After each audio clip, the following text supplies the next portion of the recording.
8 na po tayo. And last time, nakita po natin kung paano pinagaling ng Panginoong Jesucristo yung pong leper. No? So, kung pinagaling po ng Panginoon yung leper, mapapagaling din po ang bawat isa sa atin pong heart na meron pong leprosy. And He cleansed us. And today, pag-aaralan po natin yung Matthew chapter 8, verses 5 to 13, na makikita po sa NASB na binasa natin kanina, pero meron po itong parallel text na matatagpuan po sa aklat ng Lucas na atin pong titignan po mamaya. So, ang sabi po dito sa verse 5, "And when Jesus entered Capernaum, a centurion came to him, imploring him and saying, 'Lord, my servant is lying paralyzed at home, fearfully tormented.'" Gusto ko lang po munang pag-usapan natin yung word na Capernaum. Okay? So ano po yung Capernaum? Ano po yung significance po noon?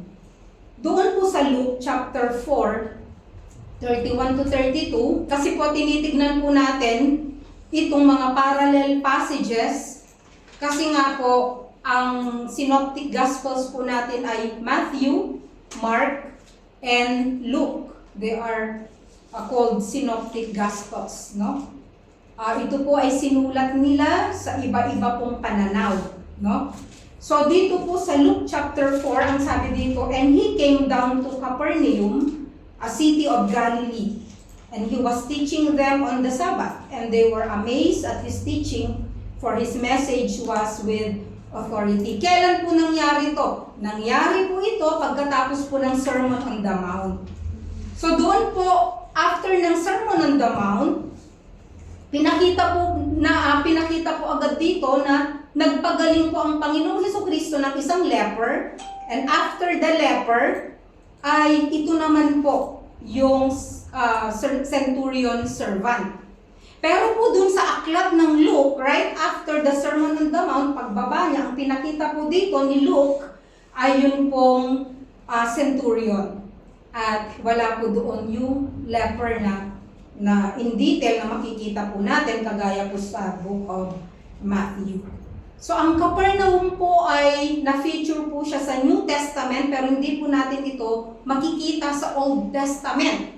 Pero napakahalaga po nito dahil after po na ang Panginoong Jesucristo ay nabaptize, di po ba He was raised in Nazareth, but after po nung kanyang baptism, ang nangyari po, nagpunta po siya sa Capernaum. He moved to that city. Ano pong significance nun? Ginawa po ng Panginoon ang Capernaum na kanya pong headquarters. So, Capernaum is Jesus's headquarters. Ito po yung pinili po ng Panginoong Jesucristo na tirahan at kung saan mag-minister pagkatapos po siya ay pinaalis sa Nazareth. If you remember po, di ba,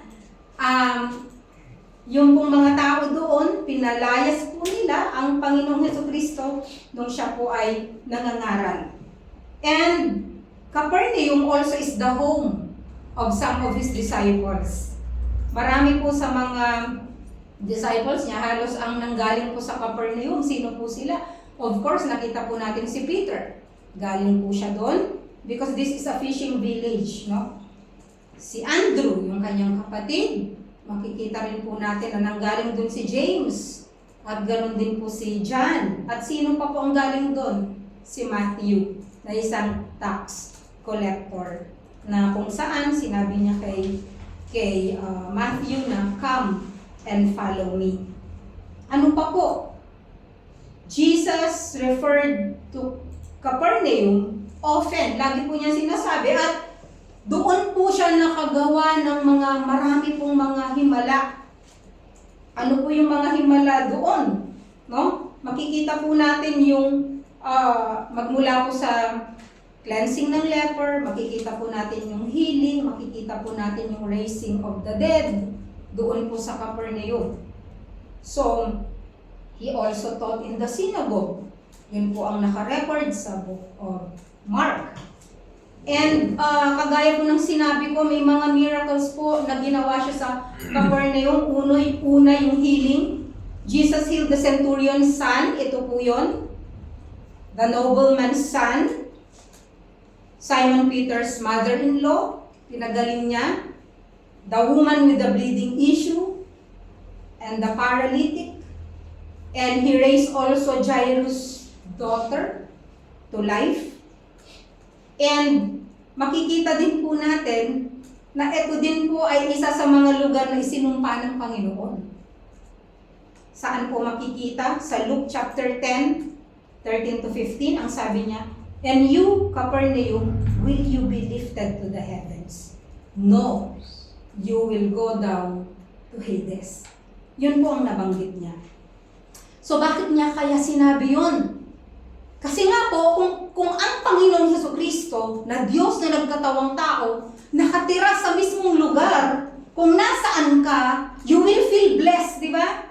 Na andyan ang Panginoon, nagturo siya sa mga synagogues, gumawa siya ng mga himala, and yet, ang Capernaum po ay nanatili po na meron pong mga unbelief. So, ito po yung resulta na ang sabi po ng Panginoon, will you be lifted to the heavens? No, you will go down to Hades. So yun po yung isang word na gusto ko po na makita po ninyo. Pangalawa po yung word na centurion. Okay, di po ba lagi nating naririnig yung word na centurion? Ano ba centurion? Okay? So during the New Testament era po, ang Roman centurion, ano po siya, isang professional military officer. Ang katumbas daw niya sa panahon ngayon ay kapitan. No? Ibig sabihin, malaki na, mataas na din po ang ranggo. So pag sinabing centurion, siya po ay galing po sa word na cen, which is 100. Ibig sabihin, meron po siyang hawak na 100 na tao. Yung iba po ay higit pa. No? So ang tawag po dun sa mga tao o grupo ng mga tao na tigwa 100 ay century.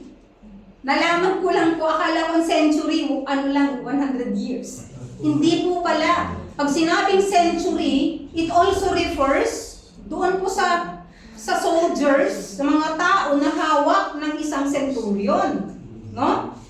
So, as a result, yung pong legion na tinatawag, if you remember the word legion, ito po ay binubuo ng 60 na centuries na pinamumunuan ng 60 na centurions. No? So, ang centurion po ay isa pong posisyon na kung saan makikita po ninyo na ang centurion ay matapang. Siya po ay isang soldier of bravery, loyalty, character, and also success, lalo na po sa battle, no? So, yung mga soldiers po, na-appoint sila para pong sa merit. Di po ba ngayon, yung merit system, kaya ikaw ay napopromote kung ikaw ay ordinaryong sundalo. Ang Bible po ay nagbabanggit ng ilang mga Roman centurions. At every time na mabanggit ang Roman centurion, wala kang makikita na negative sa kanila. Makikita mo yung mga positive na bagay sa kanila. If you remember, the man overseeing Jesus' crucifixion was also a centurion. Doon sa Matthew 27:54. No? Yung nagsabi na, surely, this man was the Son of God. Centurion po yun. No? Pangalawa, makikita mo rin po yung sa passage po natin, na isang centurion na in-approach niya ang Panginoong Jesucristo sa pamamagitan ng kanyang pananampalataya, hindi para sa kanyang sarili, kundi para po sa kanyang servant. And also, we have the royal official mentioned in John chapter 4, na isang high-ranking centurion. And ang pinakasikat sa mga centurion ay si Cornelius. Kung naaalala niyo po siya, na Cornelius was said to be a man of good reputation. At dahil po sa kanyang magandang puso, pananampalataya sa Panginoon, isa po siya sa mga Gentiles. Kasi pag sinabi mong centurion, Roman yan eh. Gentile. Na na-convert at nagkaroon po ng buhay na walang hanggan. So, titignan po natin yung tatlo, okay? Tatlong bagay patungkol po sa passage na ito. Una po, the centurion's unlikely appeal. Yung approach po niya sa Panginoon sa verses 5 to 6. Ano ang sabi niya? Lord, my servant is lying paralyzed at home, fearfully tormented. No? Pero doon po sa parallel text, gusto ko pong basahin, kung may Bible po kayo, tignan nyo rin, lagyan nyo din po ng notes kung gusto nyo, pagkumparahin po natin. No? Kasi ito po yung view ni Luke. Yung pong passage natin ay view po ni Matthew. Pero hindi po magka-contradict yan. Meron lang mga bagay doon po kay Luke na hindi po dinitalye ni Matthew. Luke chapter 7 verse 1 to 10, ang sabi niya, and a centurion slave who was highly regarded by him referring to the centurion, was sick and about to die. Ang sabi dito ay may sakit at mamamatay na. Yung si Matthew, ang sinabi lang niya, paralyzed. When he heard about Jesus, referring to the centurion ulit, he sent some Jewish elders. Meron siyang nung narinig niya na nandiyan ang Panginoong Jesucristo, sinend niya yung mga Jewish elders asking him to come and save the life of his slave. And when they came to Jesus, they earnestly implored him, saying, he is worthy for you to grant this to him, for he loves our nation, and it was he who built us our synagogue.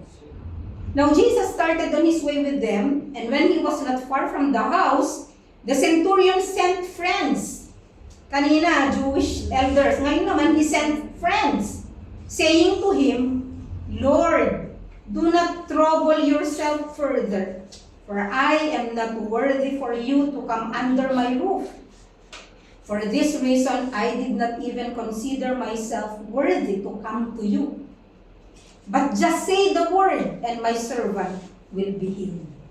For I also am a man placed under authority, with soldiers under me, and I say to this one, go, and he goes. And to another, come, and he comes. And to my slave, do this, and he does it. Now when Jesus heard this, he marveled at him, and turned and said to the crowd that was following him, I say to you, that even in Israel have I found such great faith. When those who had been sent returned to the house, they found the slave in good health. Tignan po natin yung account na mas detalye, no? So doon po sa account ni Matthew, pinakita lang po dito na nung narinig ng centurion, sinabi ng centurion na Lord, sabi niya, pagalingin niyo po yung aking servant. Pero sa Luke, detalyado. Okay? So bakit kaya hindi man pwede na lumapit ng face to face ito pong centurion kay Jesus? Bakit hindi siya pwede? Bakit nag-uutos siya? Dahil ba pala utos siya? Dahil ba mataas yung ranggo niya? Bakit? Kasi nakita niya na hindi siya worthy. No? At alam po natin yung tabu during that time na ikaw, na isang Gentile, you cannot just approach a Jewish rabbi, lalo na po ang Panginoong Jesucristo. So ano po yung mga katangian ng centurion? Gusto ko pong tignan natin yung mga katangian ng centurion. Una, nakita po natin that the centurion was a man who is very friendly. Kasi meron siyang Jewish friends. Bakit ka magkakaroon ng mga kaibigan na Hudyo kung ikaw ay isang Gentile? Alam po natin na magkaaway po ang Rome at saka ang mga Jews. Di po ba? Kasi po ang turing po ng mga Jews sa Gentile madumi. They're like dogs. Okay? At ang tingin po nila na dahil ikaw nagtatrabaho ka sa Roma, under the Roman government, kaaway ka namin kasi pinapahirapan mo kami. Diba? Dahil sinakop nga po nila ang mga Jews. Pero makita po natin na pinapakita ni Luke, inilagay niya yung detail na he has friends. He has many Jewish friends. No? He was very friendly and kind to the Jewish people. At kung papansinin po ninyo, ang sabi pa po ng mga Jews, hindi lang po na may friend siya, kundi pati yung elders, friend niya.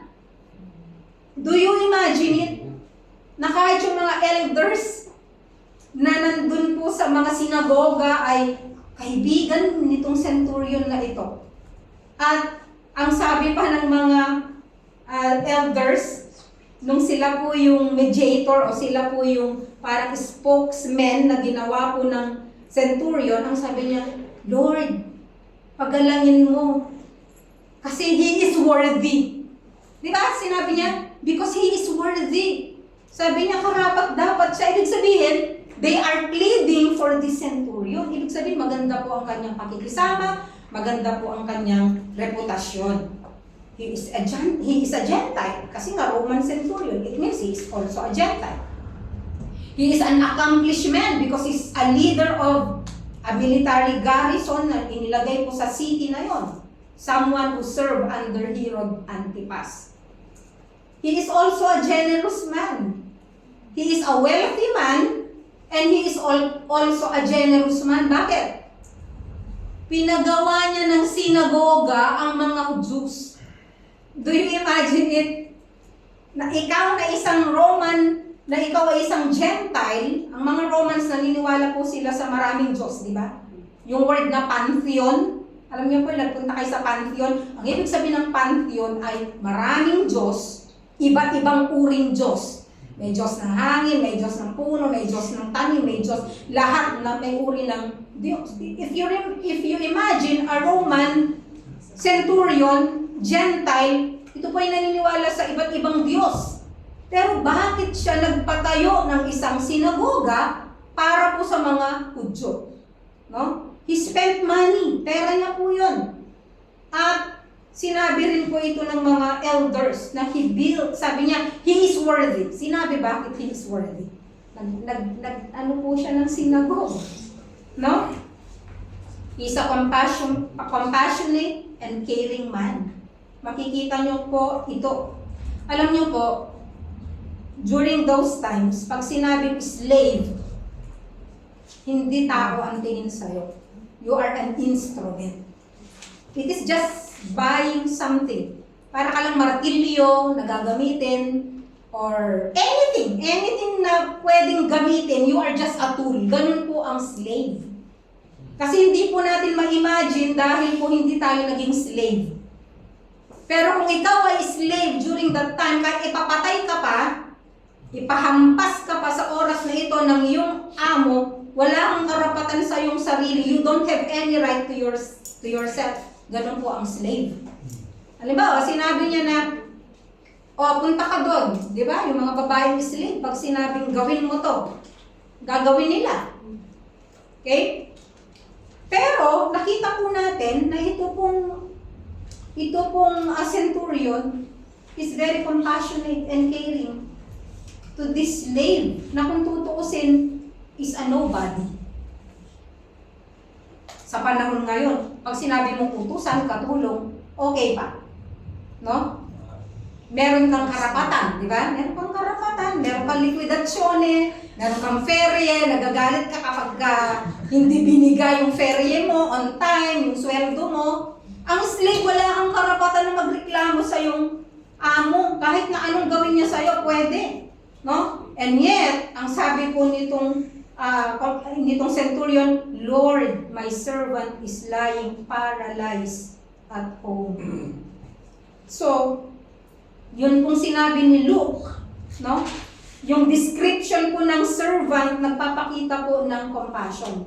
Sabi niya, paralyzed siya. it talks about the servant's physical condition. And the servant's pain is also noted. Kasi yung iba po, wala akong pakialam kung nasugat ka sa trabaho. Binabayaran kita. Di ba? Ganun yun eh. O kaya, may sakit ka, nag-absent ka, bigla ka nag-absent, sasabihin ng amo, ba't hindi mo agad sinabi? Di ba? Na magkakasakit ka. Bakit? Kasi kailangan ka nila eh. Di ba? You are just a tool. Okay? Pero makikita po natin na meron siyang pagmamahal sa mga tao na kanya pong sa mga tauhan. So napakapalad po natin kapag nagkaroon po tayo ng boss na concern po sa health natin, concern po sa buhay natin. Diba? Yung kapag nagkasakit ka, bibigyan ka ng gamot, o kaya dadagdagan yung sahod mo, diba? Okay. Napakapalad po natin pag meron tayong mga amo na ganun siya, nawa. Okay. Pang-pito, he is also a respectful man. May paggalang po siya, hindi po siya yung dahil mataas ang ranggo ko, galangin niyo ako. Boss ako. Na makita niyo na ang ganda ng treatment po niya sa kanyang trabahador, sa kanyang servant. Pangalawa, ay ang susunod po ay tinawag po niya si Jesus Christ na Lord. Lord. It is not just Sir. Lord. May paggalang po siya sa Panginoon. Hindi niya sinabi na, pagalingin mo dahil narinig ko. Nagpapagaling ka, pagalingin mo sa pangalan ng Roma. Di ba? Gawin mo, pagalingin mo ito. Ngayon din. But he appealed. He asked. He is appealing for help. No? Pangwalo, he is a respected man. Ginagalang po siya. No? Kasi kung hindi po siya highly respected, yung pong mga Jews hindi po mag-i-intercede para po sa kanya. Number 9, he is a humble man. Bakit? Ano po sabi ng mga Jews? Sabi niya dun sa, ang sabi niya he is worthy. Diba? Sinabi niya sa Book of Luke, Panginoon, siya po'y karapat-dapat na tulungan nyo. Kasi, eto yung good works niya. Diba? Yun ang sinabi. Pero, ano pong sabi ng centurion? Matthew 8:8, Lord, I am not worthy for you to come under my roof. Alam niyo po ba na napakabawal para sa isang Hudyo ang pumasok sa bahay ng isang Hentil? Pero ang sabi ng Panginoon, papasok ako sa iyong bahay, pupunta ako sa iyong bahay. So he is a humble man. Sabi, kahit na sinasabi ng mga Jew na karapat-dapat siya, ang tingin pa rin niya sa sarili niya, hindi ako karapat-dapat. No? Wala siyang self-entitlement. Wala siya yung, dahil ito ang posisyon ko, dahil ganito ang ginawa ko, nagpagawa ako ng sinagoga, dapat lang nasuklian nyo, Panginoon, yung ginawa ko. Pero wala po siyang ganon. Sinabi niya, hindi pa rin ako karapat-dapat. At ang pinakamahalaga po, pang-sampo, he is a man of faith. Pinakamahalaga, he is a man of faith. Bakit po? Sabi niya sa Matthew 8:8b, but just say the word. Just say the word. And my servant will be healed. Alam niyo po, nakakamangha talaga kasi sabi niya, Lord, hindi niyo na kailangan pumunta sa bahay ko. Just say the word. Alam niyo yung na-imagine niya, yung kapangyarihan ng salita ng Diyos.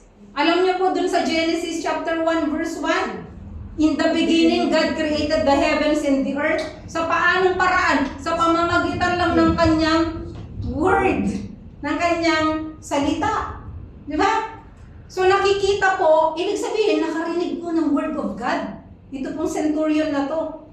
Nakita rin niya yung kapangyarihan ng Panginoon, narinig niya yung salita ng Diyos, kasi faith comes from hearing. Imposible magkaroon ng faith kung wala siyang narinig. Kasi ang sabi ng Bible, faith comes from hearing and hearing the word of God. It is impossible to have faith without first hearing about the Lord Jesus Christ.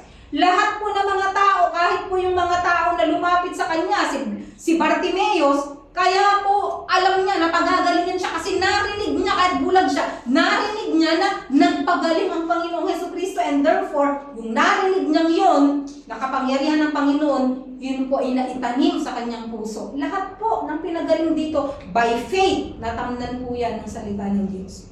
Imposible. Wala kang faith kung hindi ka nakarinig ng salita ng Diyos. Ang nakakamangha, sabi niya for I also am a man under authority. Ito pa yung isang humility na makikita mo sa kanya. Hindi niya sinasabi, kasi ang unang naisip ko dito, for I am also a man with authority. Pero hindi pala Kasi kung titignan yung konteksto, I also am a man under authority, with soldiers under me. And I say to this one, go, he goes. To one another, come, and he comes. And to my slave, do this, and he does it. Pero ang sinabi niya dito, I also am a man under authority. Kanino po siya under authority? Sa Rome. So parang sinasabi niya, Lord, ako din po ay nasa ilalim ng kapangyarihan. So tinitignan niya lagi yung kanyang sarili as a servant. Servant po siya ng Rome. Kinumpara niya yung kanyang sarili.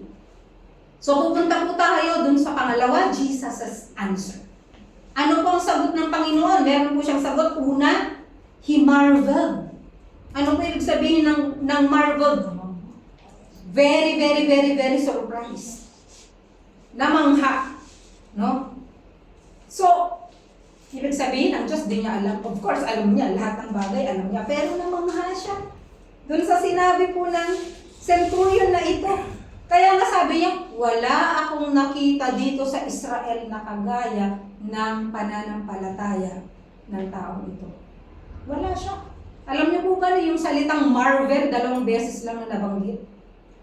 2 beses lang na nabanggit ang marvel referring to the Lord Jesus Christ. 2 beses lang siyang namangha. Una, Mark 6:6. He marveled at the unbelief of the Jews.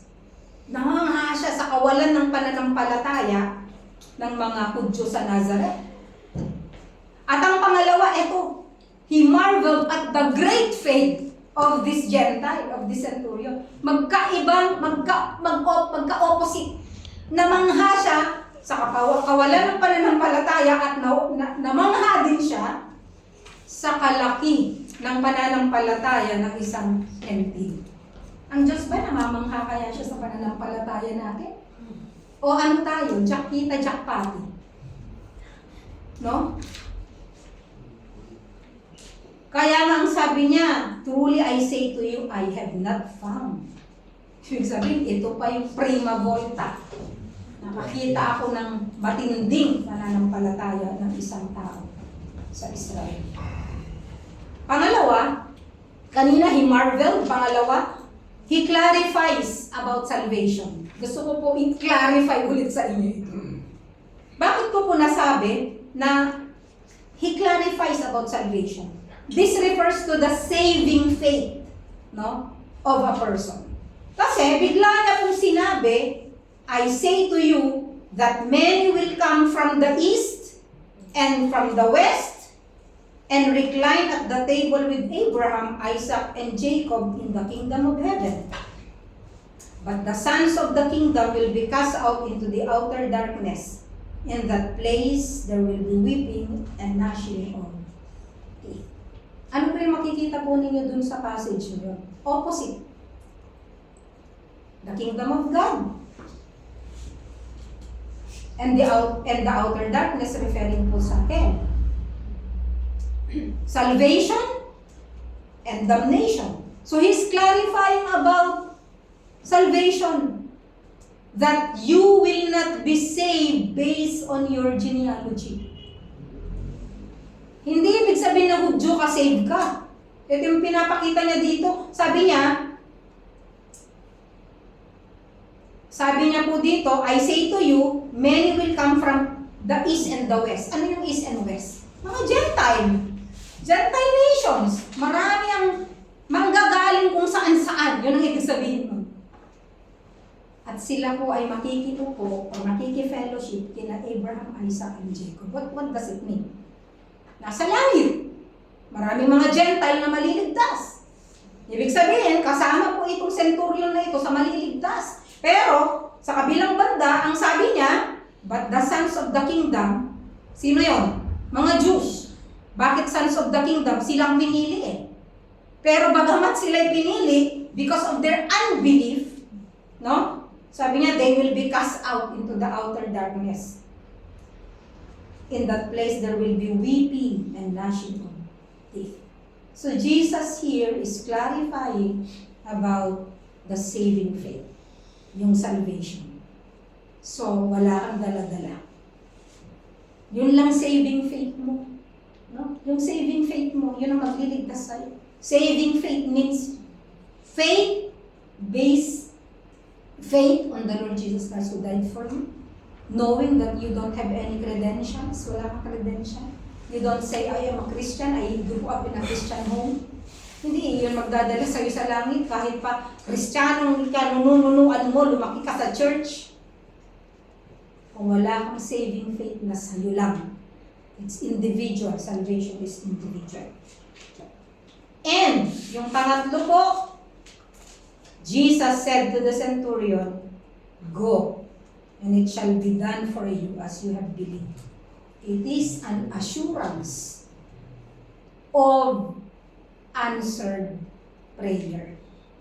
Assurance of answered prayer. Ngayon din, kung ano yung pananampalataya mo, mangyari sa'yo. Alam nyo, itong kauna-unahan na nakita mo na long distance healing. Kumbaga po sa panahon ngayon, parang via internet, via online. Parang ganito yan eh. Meron kang kausap sa kabila, di ba? Naniniwala ka, Lord, andyan ka, andito ako, ikaw naman ang nagpapagaling, yung kapangyarihan mo, magta-travel siya. Di ba? Ganun yun eh. Long distance healing ito. Kasi yung iba, alam niyo po, napaka-unique talaga. Ang kapangyarihan ng Diyos at napaka-unique din ng mga tao. Walang pare-pareho. Di ba? Pag-aaralan din po natin, di ba may Syrophoenician woman? Sabi niya sa isip niya, mahawakan ko lang yung pinakalaylayan ng dulo ng damit ni Jesus, gagaling ako. Yun ang faith niya eh. Di ba? Ito naman, sabihin mo lang yung salita, gagaling ako kasi may kapangyarihan ng salita mo. Di ba? Iba-iba. Iba-iba po talaga yung napaka-unique. No? Napaka-unique at tayo din po. Meron tayong unique way of saying to the Lord, Lord, I have faith in you. Mga bagay na sa tingin po ng mga ibang tao ay parang foolishness. Pero sa Panginoon, pag nakita niya po yung faith mo, no, i-honor niya po ito. So punta po tayo sa pangatlo, what faith is. Genuine faith always has a proper object. No? Kasi ang sabi po sa Hebrews 11:6, gusto ko lang pong basahin, no? Now faith, sabi niya, now faith, nilagay yung word na now, present tense, now faith is the assurance of things hoped for, the conviction of things not seen. Sa iba pong translation, faith is the substance. Alam niyo pong substance? Halimbawa, meron kang isang basong tubig. Anong substance nun? Yung nandun. May laman. Ang sabi, ang pananampalataya daw ay substance ng bagay na hindi nakikita. Ibig sabihin yung baso, kunyari, wala siyang laman. That's faith. Faith itself is referred to as a substance. May laman pero wala. May laman pero hindi mo nakikita. Yun ang faith. No? It is the conviction mo of things not seen. Sa iba po sinabi, it's a title deed. Alam niyo ba yung title deed? Kapag meron kayong lupain, o hindi mo, wala ka dun sa lupain mo, hindi mo nahahawakan. Sinabi ng tatay mo, ikaw ay tagapagmana ng isang napakalawak na lupain. Kunyari, 10 hektarya, ikaw ang magmamana, Ate Ann. Yan. Ano yan, hereditary, si Ate Ann kasi malawak na lupain eh. Pero si Ate Ann, kailangan niyang umuwi dahil nga hindi niya makikita, hindi niya mahahawakan. Pero hindi mawawala sa kanya yun kasi ang pangalan ay nasa kanya. Title deed. Hindi mo nakikita, hindi mo nahahawakan, hindi mo naaapakan, pero sa'yo. That's faith. Okay? Yung babaeng buntis, first month pa lang. Oh, yung baby ko! Wala pa nga eh. Faith. Alam mo, lalabas eh. Wala pa nga. Alam mo, lalabas. Uy, may pera ako. Sana o. Sasabihin mo, nag-apply ako ng bonus kasa. Diba? Wala pa. Pero sinasabi mo, may pera ako. Bakit? You believe na nandun eh. Bakit? Nakapag-apply ka sa papel. Meron sa papel. Pero yung cash wala pa. Pero alam mong andyan na. Sa'yo na. Okay? Marami akong pera sa bangko. Hindi mo naman hinahawakan. Nasa bangko. You know it. It is the conviction of things not seen. Alam niyo po, ganun yung centurion. Yung conviction niya, kahit na hindi niya nakikita, yung mismong paggaling ng kanyang servant, alam niya, because of the power of the Lord Jesus Christ, alam niya nagagaling. Faith is properly focused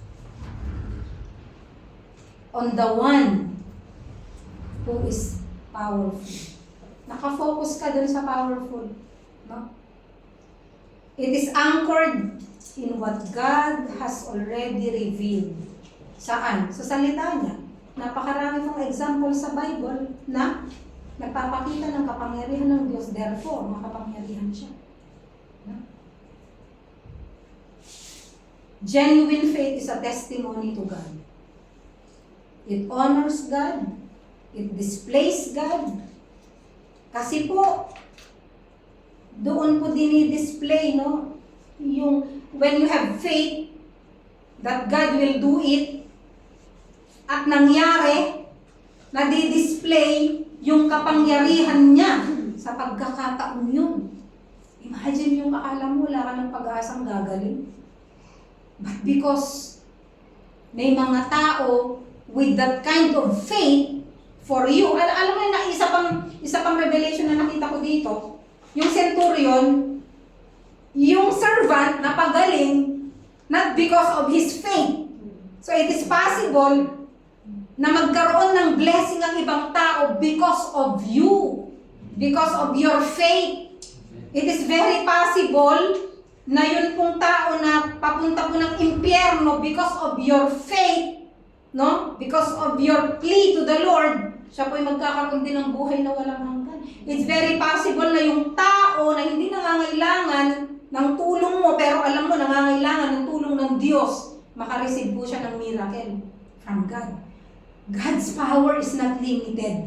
Akala kasi natin, limitado ang power ng Diyos sa atin lang mga Kristiyano yan. Di ba, remember? Na ang sabi nga kahit naman ng aso, nakakatikim siya ng mumo. Di ba? Galing sa table. Ibig sabihin, nag-overflow po ang grace ng Lord. We cannot limit God's grace, God's compassion.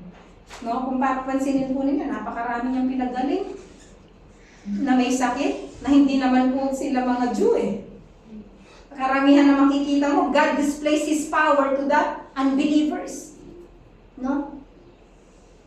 Ang nakita ko po dito po sa centurion, una, faith, ito po yung definition ko ng faith based po dito sa passage. Number 1, faith is coming to God in humility. You come to God in humility. Di po ba tayo kapag meron pa tayong remedyo, hindi ka man lalapit sa Diyos eh.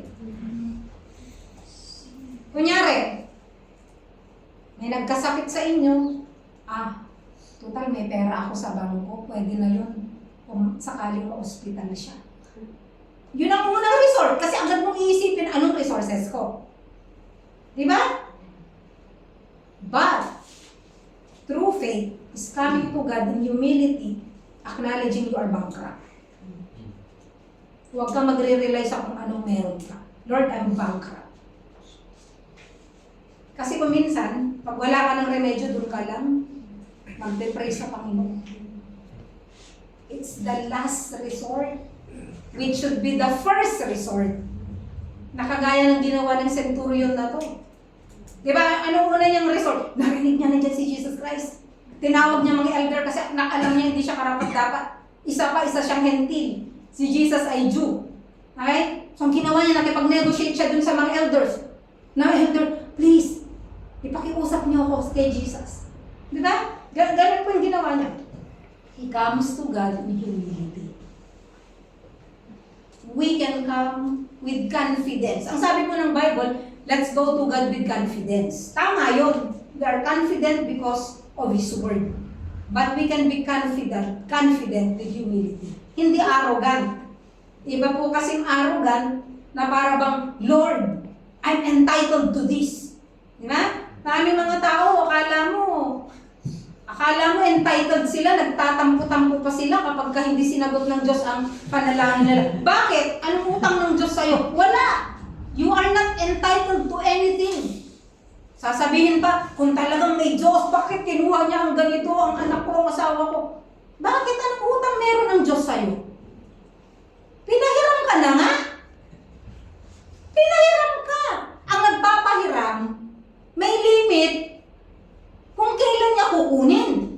Diba? Nakakatawa yung iba na pinahiram mo, feeling nila sa kanila na. Meron nagkwento nanghiram daw ata ng yung pampausok. No? Nakarating dun sa dulo ng mga dulo ng baryo. Nung kinukuha kasi gagamitin pa kasi, ba't mo ka na kinukuha? Nakarinig na kayo ng gano'n na meron kang pinahiram, tapos nung kinukuha mo, feeling mo, ikaw yung nanghihiram. The same thing sa pera. No? Pinahiram mo na nga ng pera, pag siningil mo, masama ka, madamot ka, hindi nila naiisip na nung panahon na nangangailangan, sinagip mo sila. No? Okay. Ewan ko ba't napunta ron. Number 2. Faith is understanding Jesus' boundless, mighty power. Boundless. It is not limited to this place. No? Ito yung ability to heal from a distance. Yung sinabi ko po kanina. Kung talagang gusto mo, Lord, kung talagang gusto mo, kahit di po ako umuwi ng Pilipinas, bahala na po kayo dun. No? Worry tayo ng worry ng worry, na para bang pag umuwi ka, may magagawa ka, wala naman. Kung wala kang pera, manahimik ka, mag-pray ka, andun ang Diyos. Diba? Andun ang Diyos. Kasama po ng mahal natin sa buhay. Ako, kino-comfort ko po yung sarili ko with this word. Na, Lord, you know how much I want to go home every 6 months or every month. But you are there. I am here, but you are there. Diba? Ganun yun. Because God's power is boundless. We have to trust Him. Mga asawa, kuminsan hindi nagtatrust sa mga asawa nila. Binubuntutan kahit saan pumunta. Alam nyo? Kahit na face-to-face kayo ng asawa mo, kung gusto niyang magloko yan. Hindi, totoo. Kahit nakaharap mo lagi ang asawa mo, may iba namang ka-text, hindi mo lagi nakokontrol. You have to bring your husband and wife to the Lord. And you have to have that faith na, Lord, I surrender my husband and my wife and my sons to you and my daughters to you. Kasi kahit yung mga daughters natin, di ba, kung minsan ang hirap nilang i-release. Yung mga anak natin, di ba na, Mami, punta ako sa ganyan. Sino kasama mo? Di ba gano'n? Di ba gano'n tayo? Diba? Hindi kasi, normal kasi sa parents na mag-alala. But you know, as godly parents, we surrender them to the Lord by faith. We surrender them to the Lord by faith. Kasi ako may struggle din ako dyan. May time na, alauna na wala yung anak ko. Samantalang alas 12 siya dapat. Talagang nagbibihis ako. Diyan lang siya sa kanto. Ay, talagang babahala ako. Pupuntahan ko kasi hindi nagbili ng phone. But I was rebuked. You can be there, pero wala kang namang magagawa. And you can stay at home and just go to the Lord by faith. And the Lord will take care of your children. Amen. Kasi ako rin po minsan eh. Kasi nga tao lang.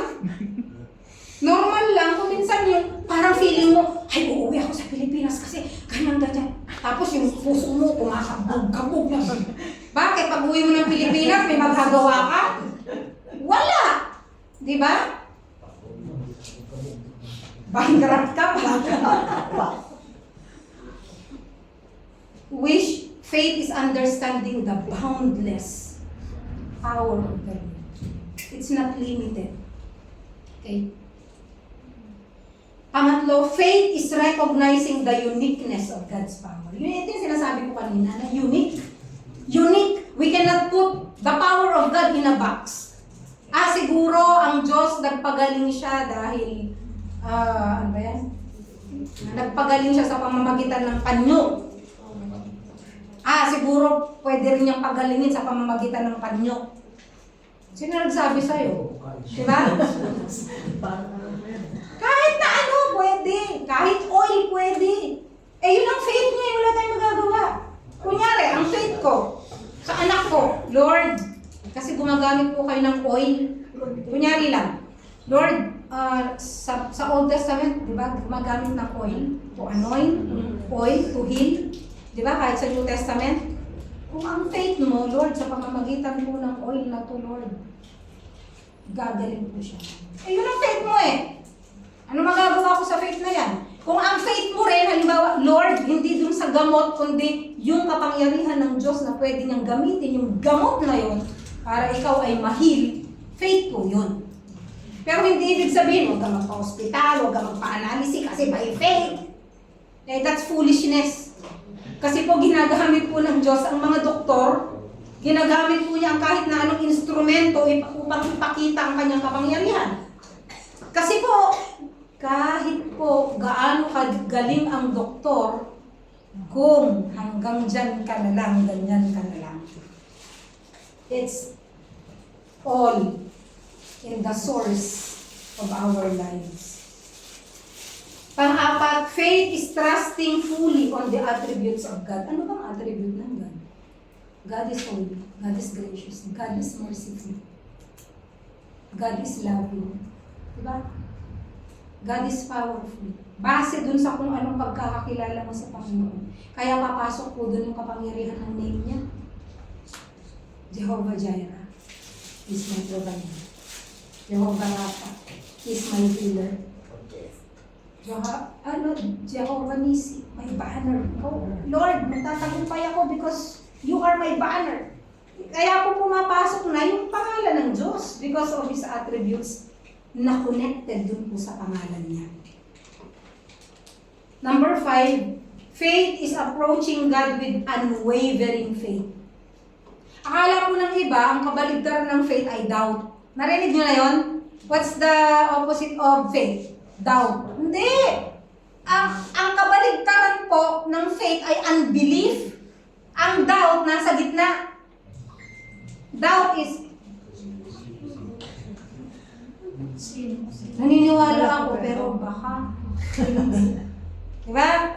Yun ang doubt. Okay? So sabi dito, approaching God with unwavering faith. Hebrews 11:6 sabi niya, and without faith, it is impossible to please God. For he who comes to God must believe that He is. Lahat daw po ng lumalapit sa Diyos, nag-a-approach, nananalangin, dapat manampalataya na He is. Anong ibig sabihin ng He is? I am. Anong ibig sabihin nun? He possesses yung I am. The name of God. Sabi niya, must believe that He is. God says, I am. Present tense. Hindi po sinabi ng Diyos na, I was. I will be. Sabi niya, I am. I am. Anong kailangan mo ngayon? Ako yun. Anong kailangan mo? Kagalingan? I am. Your healer. Anong kailangan mo? Pera? I am. Your provider. Wag na wag po kayong matutukso na hindi niyo bibigay ang tithe and offering niyo because wala kayong panggastos. God honors faith and obedience. Tandaan niyo po yan.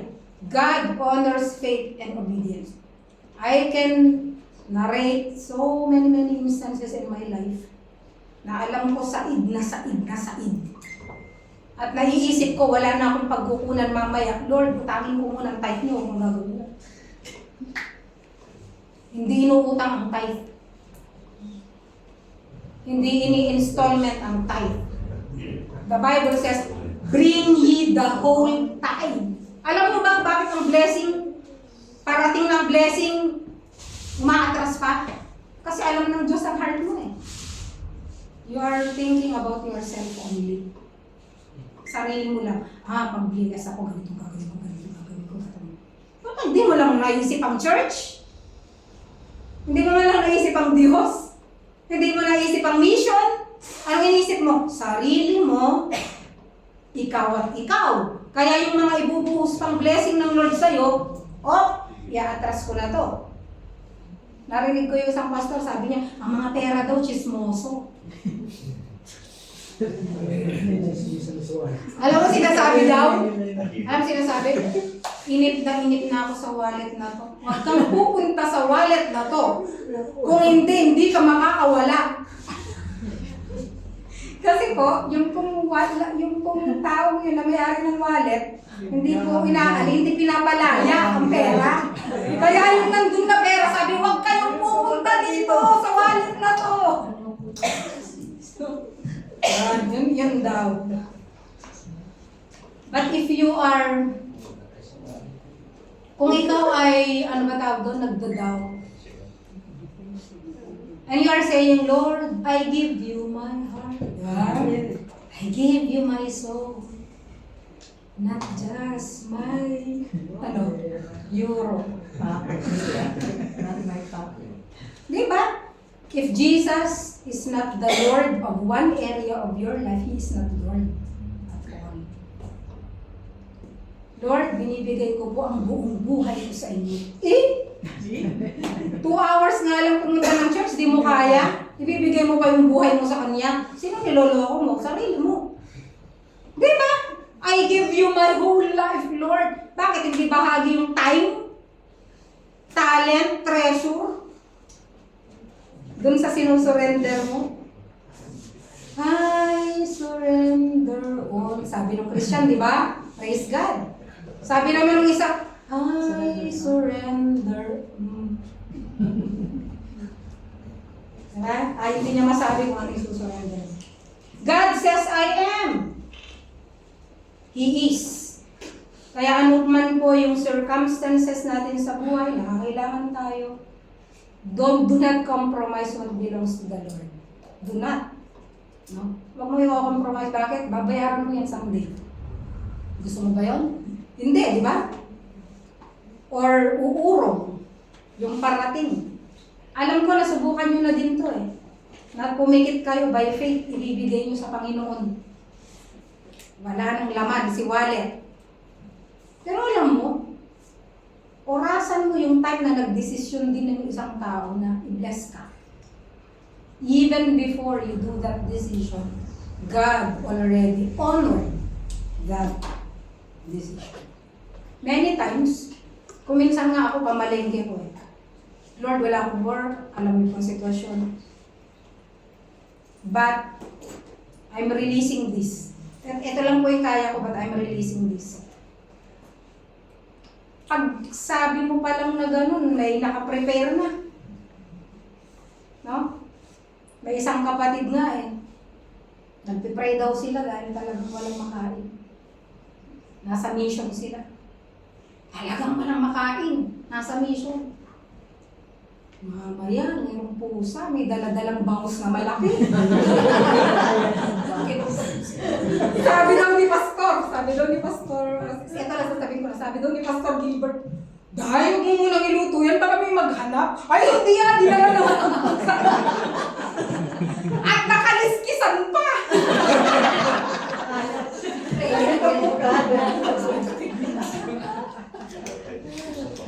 Saan mo isosoli yun?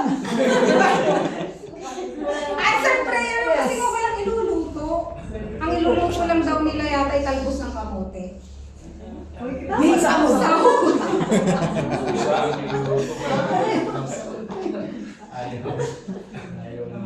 Marami po, God is unique. No? Because Luke 1:37 says, nothing is impossible. Sabi po sa Matthew, all things are possible to those who believe. Do you believe in the power of God? Amen. Tayo po manalangin. Father in heaven, we thank you sa oras na ito. Salamat po, Panginoon, na kahit po ang pananampalataya po namin ay hindi po galing sa amin, galing po sa inyo. Tulungan niyo po kami, Panginoon, na ma-anchor yung aming po pananampalataya sa inyo pong mga pangako, sa inyo pong mga salita. At kung meron man po sa aming kalagitnaan sa oras na ito, na nagdadalawang isip, na meron pong pagdududa sa inyo pong kapangyarihan, kayo po ang kumatagpo sa kanilang mga buhay, sa kanilang pong families. Thank you, Lord, na alam niyo po yung mga bagay na makakabuti po sa amin. At alam niyo po, Lord, na bago pa lang po namin hilingin, Lord, ay sinagot niyo na po. Thank you, Lord, na naman po yung mga heart desires po ng bawat isa. Kayo po, Lord God, ay mag-o-honor sa aming pong pananampalataya. Bless each one, Lord.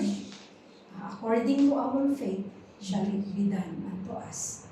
In Jesus' name. Amen.